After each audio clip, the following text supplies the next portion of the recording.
I am Christopher Slater. I'm the author of Pup, A Story of Accidental Heroism. Pup won the inaugural Author's First Writing Competition. Winning the competition came as an absolute shock to me. I was walking my students to the buses, and afterwards I checked my cell phone for email, and I saw that there was one from Authors First.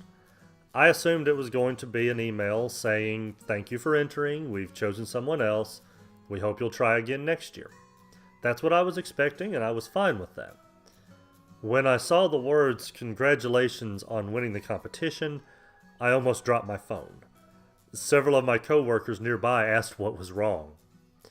My wife was thrilled, but I think it was the reaction of my son that I remember the most.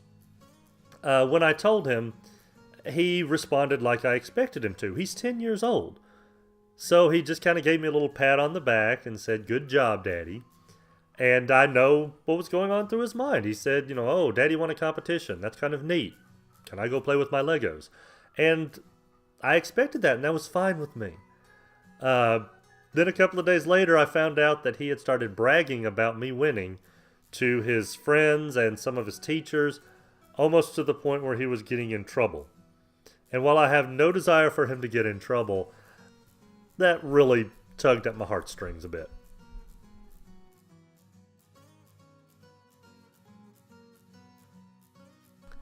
Pup is a book about a young man with book smarts, but no street smarts, who gets drafted into the army.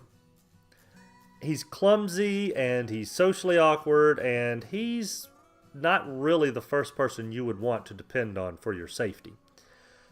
The book follows his deployment overseas, and not only does it show how he manages to survive combat, it also shows how he manages to survive interactions with his squad mates, and how he ends up changing their lives as well.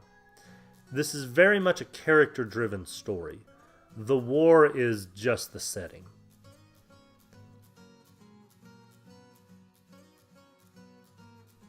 I had a lot of things that inspired me to write Pup. One of them was my students. I've taught middle school now for about 15 years.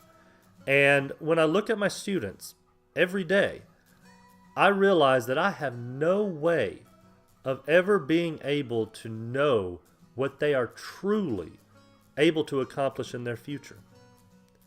So I try to tell them as often as I can that whatever limitations they set on themselves are artificial. That's why I made sure that the character Pup discovered that limitations are not unbreakable. My other inspiration came from my hobby of reenacting. I do World War II and Vietnam era reenactments. And at one of the events, a friend of mine that I reenact with, a veteran, who has seen some of my less than graceful moments on the field, came up to me and he said, "Chris, I am so glad that they did not have the draft when you were young, because I would hate to have seen what you would have been like in the Army." And that really got a lot of the ideas behind Pup rolling.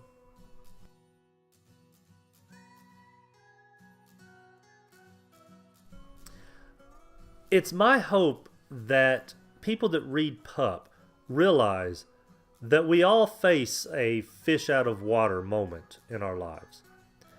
And you do not have to roll over and declare defeat just because things are difficult. Keep pushing forward, and you will not only amaze the people around you, but more importantly, you will amaze yourself.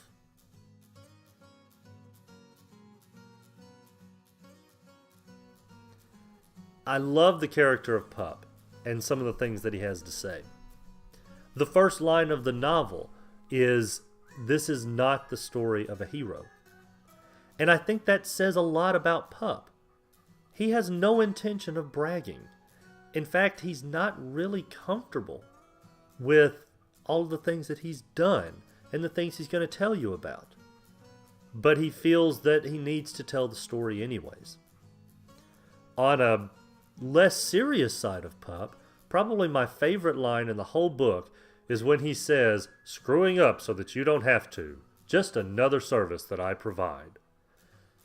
All of the things that Pup says and does and thinks, I truly believe everyone else does as well.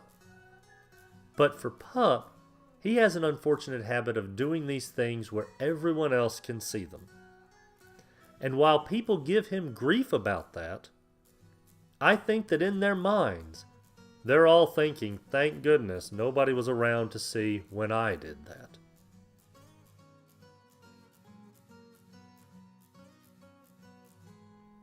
Pup has a lot of the geek culture in him.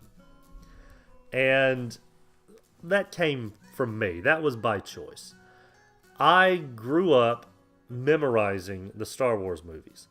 I watched one probably every other day for 10 years. And I also grew up watching Star Trek The Next Generation. Sorry to you original fans, but Picard's better. And I really kind of hoped I would become Data when I grew up. The geek culture, sure, it impacted me a lot. And lately, that culture has been showing up so much more in the mainstream with shows like The Big Bang Theory. And that show is one that I love because it has brought so much of the geek culture forward.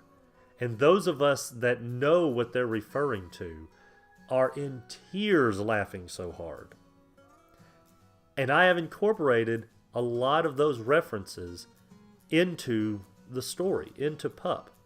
So even if you are more of a sci-fi fan and less of a fan of, say, war thrillers, there's still a lot in this novel that you will find to appreciate.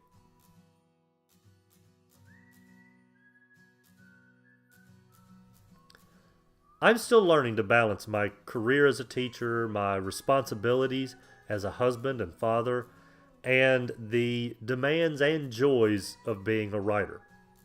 I try to integrate them together as much as possible. It doesn't happen anywhere near as much as I'd like. As a result, I am constantly working on a very delicate juggling act.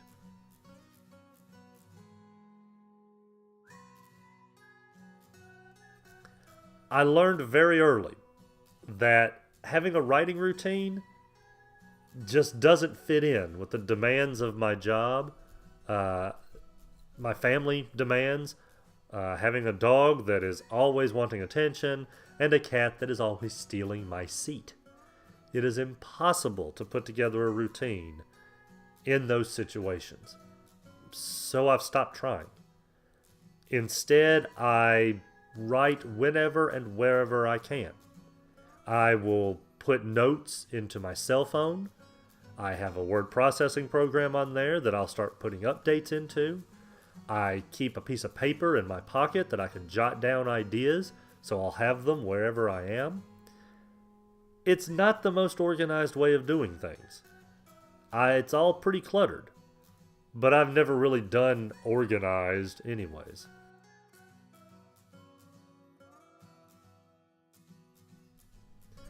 I'm my own worst critic. I'm never satisfied with what I do.